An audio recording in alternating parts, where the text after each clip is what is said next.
बेटा इस लेक्चर के अंदर हम लोग केमिकल बॉन्डिंग वाले चैप्टर से हाइब्रिडाइजेशन के क्वेश्चंस को देखेंगे, हाइब्रिडाइजेशंस के देखेंगे, आपके पास किस तरह से निकालते हैं वो भी सिखा दूंगी शॉर्टकट से, ठीक है। और वेस्पर थियरीज के अकॉर्डिंगली मतलब शेप्स आपके पास बेसिकली मॉलिक्यूल्स की कैसे निकालते हैं और हाइब्रिडाइजेशन कैसे निकालते हैं वो पूछे उसकी बात करेंगे। अब देखो यहाँ से बेटा मिनिमम 2 क्वेश्चंस आपको गारंटी के साथ मिलेंगे, 100% क्वेश्चन आपको यहाँ से देखने को मिलेगा ही मिलेगा, ठीक है। तो सबसे पहले हम लोग हाइब्रिडाइजेशन की बात कर लेते हैं, ठीक है। तो हाइब्रिडाइजेशन की जब हम लोग बात करेंगे यहाँ पे तो कुछ क्वेश्चंस हैं वो मैं आपको बता देती हूँ। अब देखो सबसे पहले तो हाइब्रिडाइजेशन की डेफिनेशन है वो पेपर के अंदर पूछी गई है। अब डेफिनेशन आपको याद ही होगी, आपने थोड़ा बहुत चैप्टर भी पढ़ा होगा। The process of intermixing, the process of intermixing, अगर याद नहीं है तो अच्छे से याद कर लेना बेटा पेपर में जाने से पहले। The process of intermixing of the orbitals of slightly different energy so as to redistribute their energies resulting in the formation of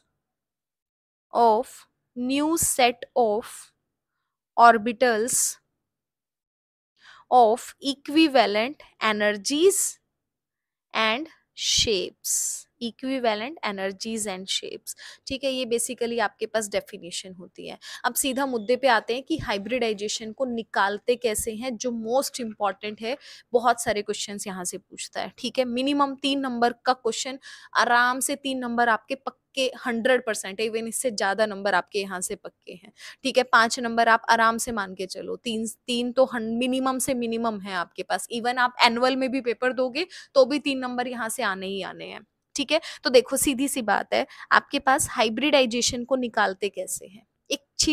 एक आप सिंपल फॉर्मूला याद रखो, 1/2 इंटू में number of valence electron in the valence shell of atom, ठीक है।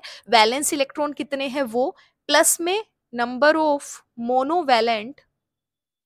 Monovalent atoms surrounding the atoms, ठीक है। मैं पूरी थियोरी बेटा आपको नहीं बता रही हूँ, लेकिन आपको क्वेश्चन कैसे अटेम्प्ट करना है, आंसर कैसे निकालना है वो आप यहाँ से पक्का सीख जाओगे, ठीक है। माइनस में आपके पास रहेगा चार्ज ऑन कैटायन, आपके पास प्लस में रहेगा चार्ज ऑन एनायन। अगर कैटायन पे चार्ज है तो माइनस करना है, एनायन पे है तो आपको प्लस करना है। ये आपका बेसिकली फॉर्मूला है, और इसी फॉर्मूले से मैं आपको जो आपके पेपर में पूछे जाते हैं क्वेश्चंस उनकी हाइब्रिडाइजेशन निकालना सिखाऊंगी, ठीक है। तो सीधा बिना टाइम वेस्ट करे हम लोग स्टार्ट करते हैं। देखो सबसे पहले अगर मेरे से CH4 का पूछा गया है तो आप CH4 का कैसे निकालोगे, 1/2 इंटू, देखो कार्बन के अंदर वैलेंस इलेक्ट्रॉन आपके पास कितना होता है, 4 आपके पास होते हैं, ठीक है। अगर किसी को याद नहीं है तो देखो इधर आपके पास हाइड्रोजन वाली सीरीज है, इधर आपके पास बेरिलियम का है बेटा, बोरोन है, कार्बन है, नाइट्रोजन, ऑक्सीजन, फ्लोरीन, और इधर आपके पास नियोन है। तो आपके वैलेंस इलेक्ट्रॉन 1 2 3 4 5 6 7 8, ये आपके पास क्या है, वैलेंस इलेक्ट्रॉन है। अगर याद नहीं है तो आप इस चीज को ध्यान में रखना, ठीक है। स्क्रीनशॉट ले लो, मैं इसको रब कर रही हूँ एक बार। तो देखो आपके पास देखो वैलेंस इलेक्ट्रॉन कार्बन के अंदर कितना, 4।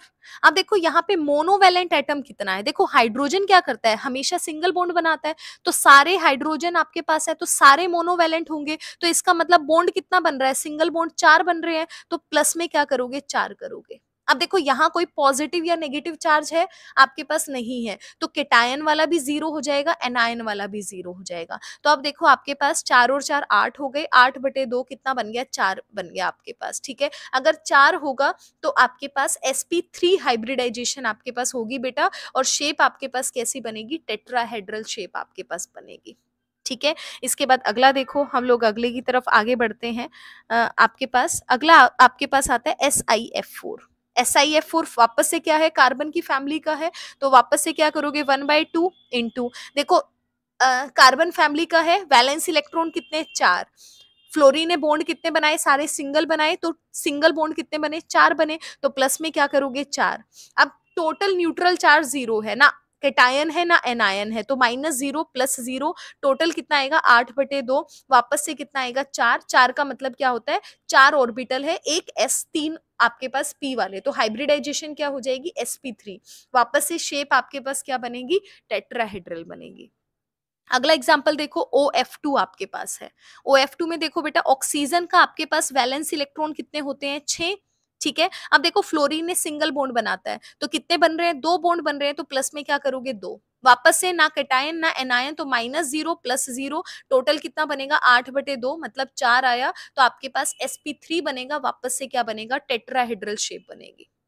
क्लियर है। अब देखो अगर BF3 का पूछता है, पेपर में पूछा गया है, BF3 के लिए क्या करोगे, 1/2 आपके पास है इनटू में, देखो बोरोन का वैलेंस इलेक्ट्रॉन कितने, 3 आपके पास। अब बॉन्ड कितने बनाए, फ्लोरीन आपके पास है सिंगल बॉन्ड बनाता है, कितने बना रहा है, 3 आपके पास। अब ना ये कैटायन है ना एनायन, तो -0 + 0, तो टोटल कितना हो गया 6/2, 3 मतलब sp2 हाइब्रिडाइजेशन होगी बेटा, और आपके पास स्ट्रक्चर कैसा बनेगा, प्लेनर स्ट्रक्चर आपके पास बनेगा। अगला देखो, NH3 आपके पास है, NH3 का वापस से क्या करोगे 1/2, नाइट्रोजन का कितना होता है 5 आपके पास, हाइड्रोजन कितने बॉन्ड बनाता है, सिंगल बॉन्ड बनाता है, तो 3 बॉन्ड बना रहा है, तीनों मोनोवेलेंट में काउंट होंगे, बाकी क्या रहेगा -0 + 0 रहेगा, क्योंकि ना कैटायन है ना एनायन, तो क्या बनेगा 8/2, कितना बनेगा 4, मतलब sp3, मतलब आपके पास टेट्राहेड्रल ज्योमेट्री बनेगी। क्लियर है। कॉपी पेन लेकर साथ के साथ बेटा आपको प्रैक्टिस जरूर करनी है एक बार। उसके बाद देखो बेटा, आपके पास PCl5 है। अब PCl5 में फॉस्फोरस आपके पास है, किस फैमिली का होता है, नाइट्रोजन फैमिली का, तो वैलेंस इलेक्ट्रॉन कितने रहेंगे, 5 रहेंगे। अब देखो कार्बन क्लोरीन आपके पास है, और जितने भी हेलोजन होते हैं सिंगल बॉन्ड बनाते हैं आपके पास, तो 5 अगर क्लोरीन है तो सिंगल बॉन्ड कितने बनेंगे, 5। आपके पास चार्ज क्या है, 0 आपके पास है, तो टोटल कितना बन गया 10/2, मतलब 5 बना। 5 बनने का मतलब है sp3d, 1 3 और 1 आपके पास d का टोटल कितने ऑर्बिटल हुए, 5 आपके पास बने। शेप आपके पास क्या रहेगी, ट्राइगोनल बाय पिरामिडल रहेगी। ठीक है, ये आपको ध्यान में रखना है। इसके बाद देखो बेटा, आपके पास अगला देखो, PCl5 हो गया, SF6 है, पेपर में पूछा है। ठीक है, क्या बनेगा 1/2, सल्फर क्या होता है, ऑक्सीजन की फैमिली का, ऑक्सीजन फैमिली में कितना आता है वैलेंस इलेक्ट्रॉन, 6 होता है। अब देखो फ्लोरीन है, सिंगल बॉन्ड बनेंगे, प्लस में 6 -0 + 0 टोटल कितना 12/2, कितना आएगा 6, आपके पास sp3d2 बनेगा बेटा, और शेप आपके पास क्या बनेगी, ऑक्टाहेड्रल आपके पास बनेगी। ठीक है, इसके बाद देखो SF4 आपके पास है, 1/2 इंटू सल्फर का कितना, वापस से 6, 4 बॉन्ड आपके पास मोनोवेलेंट बन रहे हैं, -0 + 0 कितना बनेगा 10/2, मतलब कितना बनेगा 5, sp3d बनेगा, ट्राइगोनल बाय पिरामिडल आपके पास शेप हो जाएगी। ठीक है, आपके पास बहुत इंपॉर्टेंट है। अब हम बात करेंगे, ये तो सिंपल सिंपल एटम्स की थी, मॉलिक्यूल्स की थी, कि हम किस तरह से निकालते हैं। अब कैटायनिक पार्ट कैसे आपके पास जुड़ता है, एनायनिक कैसे आपके पास जुड़ता है, वो ध्यान से देखना। ठीक है, आपके पास अब देखो, आपके पास अगर NO3 नेगेटिव आपके पास बहुत इंपॉर्टेंट है, पेपर में पूछता है। ठीक है, NO3 नेगेटिव कैसे बनेगा, 1/2 इंटू, अब देखो नाइट्रोजन फैमिली बेटा वैलेंस इलेक्ट्रॉन कितने 5। ठीक है, अब देखो ऑक्सीजन बॉन्ड कैसा बनाता है बेटा, डबल बॉन्ड बनाता है ना ये, तो सिंगल बॉन्ड वाला तो कुछ यहाँ पे दिया ही नहीं गया है, तो यहाँ पे मोनोवैलेंटी वाली में क्या आएगा, 0 आएगा, क्योंकि कोई भी मोनोवैलेंट एटम आपके पास है ही नहीं। ऑक्सीजन है, ऑक्सीजन की टेंडेंसी डबल बॉन्ड बनाने की होती है।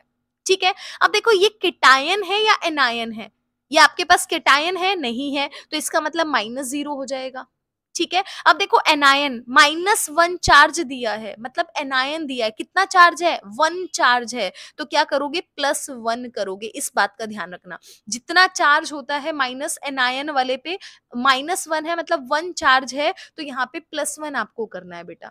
ठीक है, तो 5 और 1 6 हो गया, 6/2 टोटल कितना हुआ 3, मतलब sp2 हाइब्रिडाइजेशन होगी, और कैसा होगा, प्लेनर आपके पास होगा।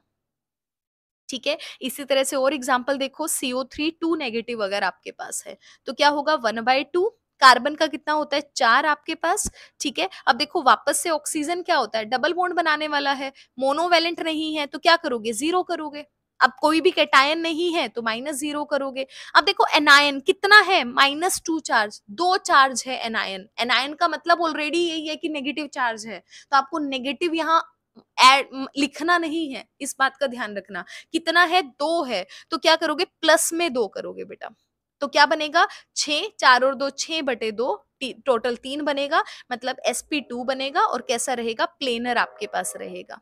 ठीक है, इधर देखो SO3 2 negative, SO3 2 negative 1/2, oxygen family का होता है सल्फर 6, मोनोवेलेंट कोई है नहीं, +0 करोगे -0 करोगे, टोटल एनायन पे चार्ज 2 आपके पास आ रहा है तो +2 होगा, कितना बनेगा 8/2, 4, मतलब sp3 हाइब्रिडाइजेशन और आपके पास टेट्राहेड्रल बनेगा।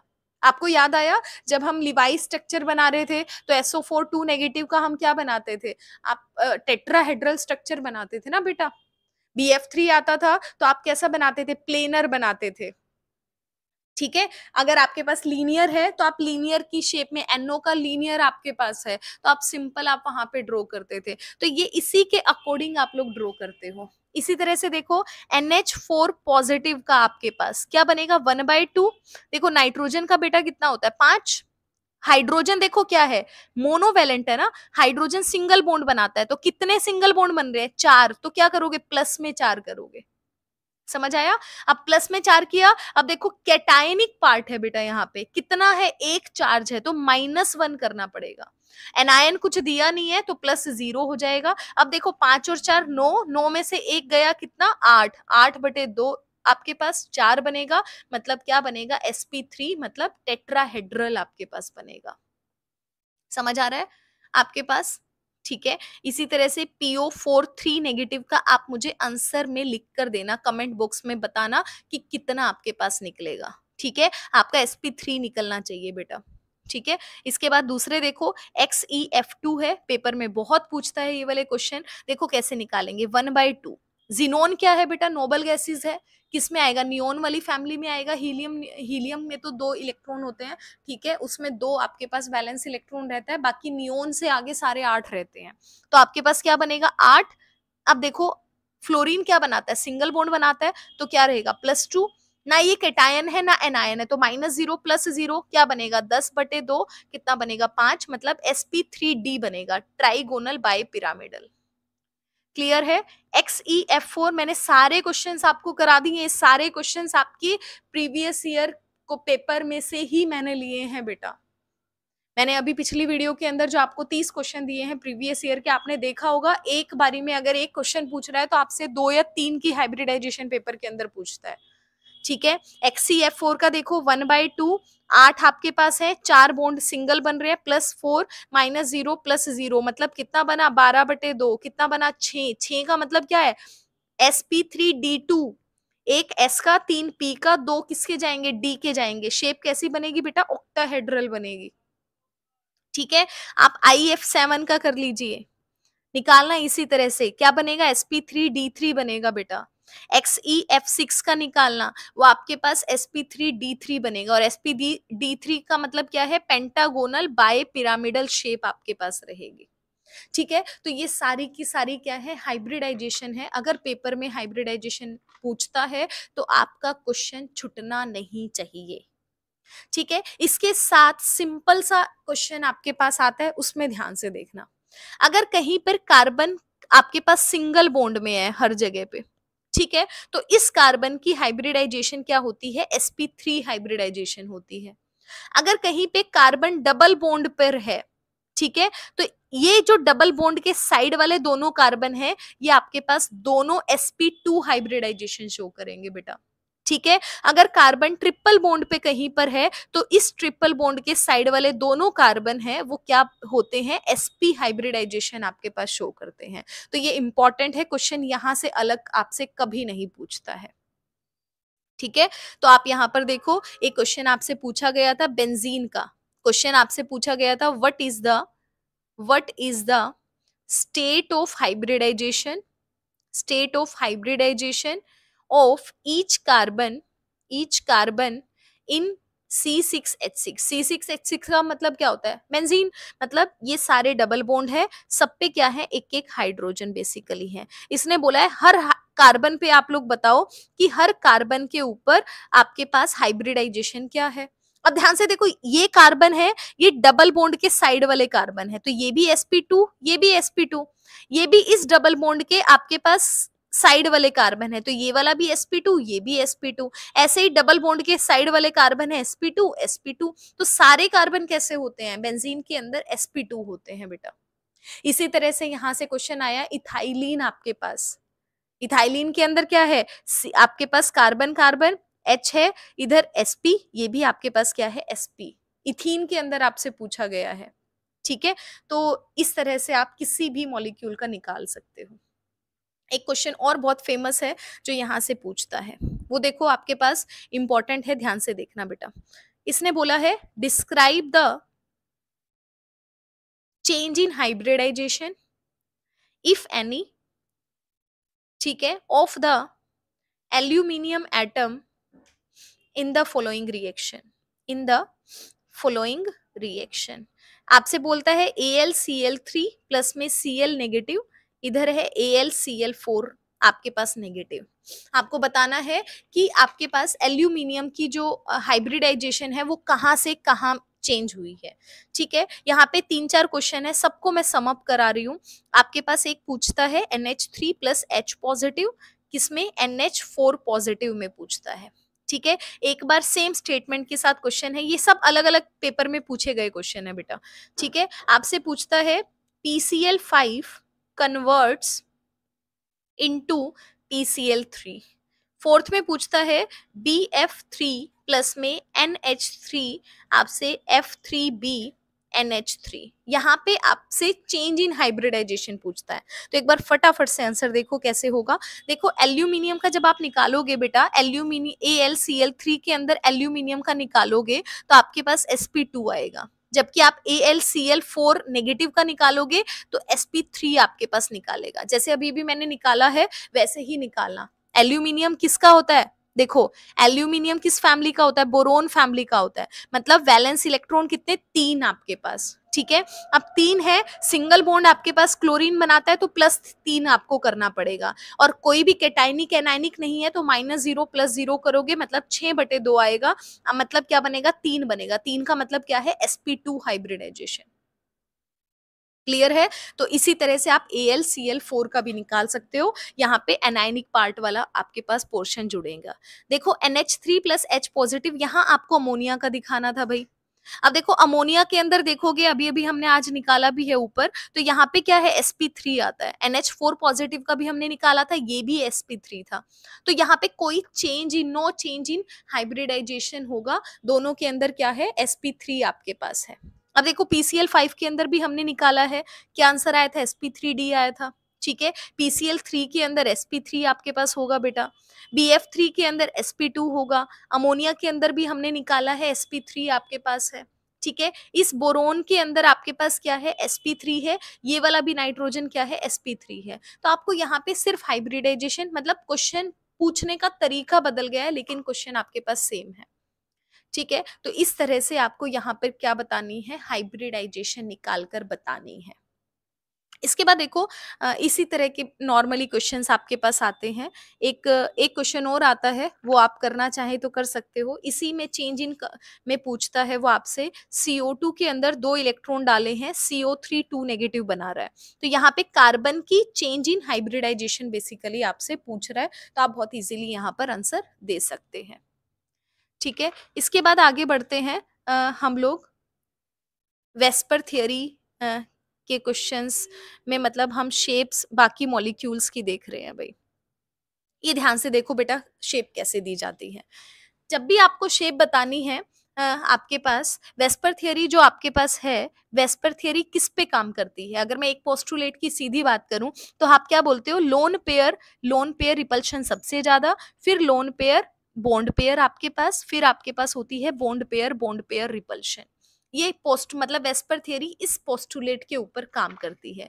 एक बार आपसे यहाँ से क्वेश्चन पूछा गया है बेटा कि आपसे ये जो आपके पास फोर्सेस हैं, आपके पास रिपल्सिव फोर्सेस है, इनको अरेंज करना था। तीनों आपको दे दिया था, मतलब क्वेश्चन आपके पास है, मैं पूरा ही लिख देती हूँ क्वेश्चन। अरेंज द फॉलोइंग आपको पता चलेगा क्वेश्चन कैसे पूछा गया है। Arrange the following repulsive sorry repulsive interaction of electron pairs sorry electron pairs of decreasing order according to VSEPR theory. आपको दिया है lone pair, bond pair, bond pair, bond pair, और आपको दिया है लोन पेयर, लोन पेयर। तो आपको बताना है किसके अंदर रिपल्शन ज्यादा है, किसमें कम है। तो पोस्टुलेट अभी अभी हमने पढ़ा है, तो ये आपके पास आंसर हो जाएगा बेटा। ठीक है, इसी में एक क्वेश्चन आपसे पूछा भी गया था एक बार, write any one postulate of VSEPR theory. आपको कोई भी एक पोस्टुलेट यहाँ पे लिखना था। ठीक है, तो यहाँ से ये क्वेश्चन है, बाकी आपसे शेप्स के ही क्वेश्चन पूछता है, वो मैं आपको बता देती हूँ। ठीक है, तो एक बात का ध्यान रखना, ये मैं एक बार रब कर रही हूँ, जिसको स्क्रीनशॉट लेना है वो ले सकता है इस क्वेश्चन का। ठीक है, आगे देखते हैं। देखो बेटा, इसको बड़े ध्यान से समझना, ये टेबल अगर आपने सीख ली ना तो हर क्वेश्चन आपके पास यहाँ पर हो जाएगा। ठीक है, अब इस क्वेश्चन के अंदर आपके पास दो चीजें आपको पता होनी चाहिए, एक आपके पास होता है बॉन्ड पेयर, एक आपके पास होता है लोन पेयर। ध्यान से समझना इस बात को। ठीक है, मान लिया मैंने कहा आपके पास CO2 है, CO2 का मतलब है इस कार्बन सेंट्रल मेटल एटम है वो किस बॉन्ड के साथ जुड़ा है, दो ऑक्सीजन के साथ जुड़ा है। मैंने पूछा BF3 मतलब सेंट्रल मेटल एटम बोरोन आपके पास है, वो किसके साथ जुड़ा है, 3 फ्लोरीन के साथ जुड़ा है। मैंने बोला NH3 मतलब नाइट्रोजन 3 हाइड्रोजन के साथ जुड़ा है। तो ये क्या हो गया, बॉन्ड पेयर हो गया, मतलब NH3 के अंदर नाइट्रोजन का बॉन्ड पेयर कितना हो गया, 3 हो गया। आपके पास मान लिया CH4 है, कार्बन 4 हाइड्रोजन से जुड़ा है, तो बॉन्ड पेयर कितना हो गया, 4 आपके पास हो गया। समझ आया बॉन्ड पेयर कैसे निकालते हैं। अब देखो, अगर मुझे लोन पेयर निकालना है, लोन पेयर कैसे निकालेंगे, वैलेंस इलेक्ट्रॉन जितने भी हैं माइनस में जो बॉन्ड पेयर आपके पास है उसको 2 से डिवाइड कर दो, तो आपके पास लोन पेयर निकल जाएगा।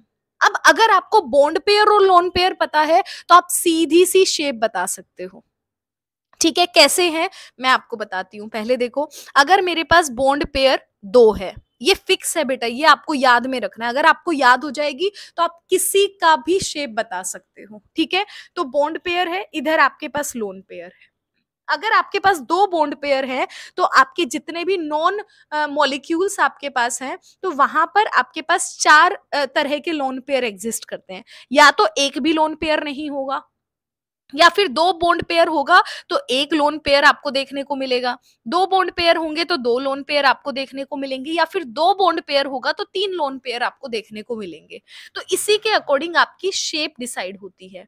अगर 2 बॉन्ड पेयर एक लोन पेयर है तो जो आपके पास मिनिमल रिपल्शन के साथ होकर जो आपके पास शेप निकलती है वेस्पर थ्योरी के अकॉर्डिंग, वो क्या बनती है बेटा, लीनियर बनती है। और अगर 2 बॉन्ड पेयर एक लोन पेयर है तो बेंट बनेगी। अगर 2 बॉन्ड पेयर 2 लोन पेयर हैं तो आपके पास बेंट बनेगी। अगर 2 बॉन्ड पेयर 3 लोन पेयर हैं तो फिर से क्या बनेगी, लीनियर बनेगी। इसको हम याद करते हैं लेबल से। लेबल, ले मतलब पहले लीनियर, फिर बेंट, फिर आपके पास लीनियर। तो इस तरह से हमें याद करना होता है। ठीक है, तो एक बार इस टेबल को ध्यान से देख लो आप लोग कि अगर 2 बॉन्ड पेयर हैं, 0 लोन पेयर आपके पास है, तो शेप कैसी रहेगी, लीनियर आपके पास रहेगी।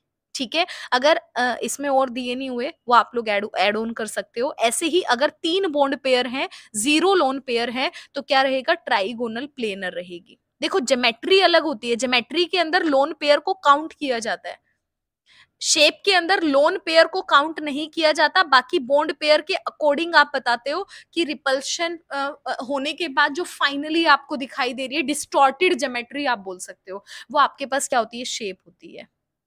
ठीक है, जो ज्योमेट्री होती है वो लोन पेयर प्लस आपके पास बॉन्ड पेयर को काउंट करके बनती है बेटा। अब देखो, अगर 3 मेरे पास बॉन्ड पेयर है, एक मेरे पास लोन पेयर है, तो कैसा बनेगा, वी शेप आपको देखने को मिलेगी।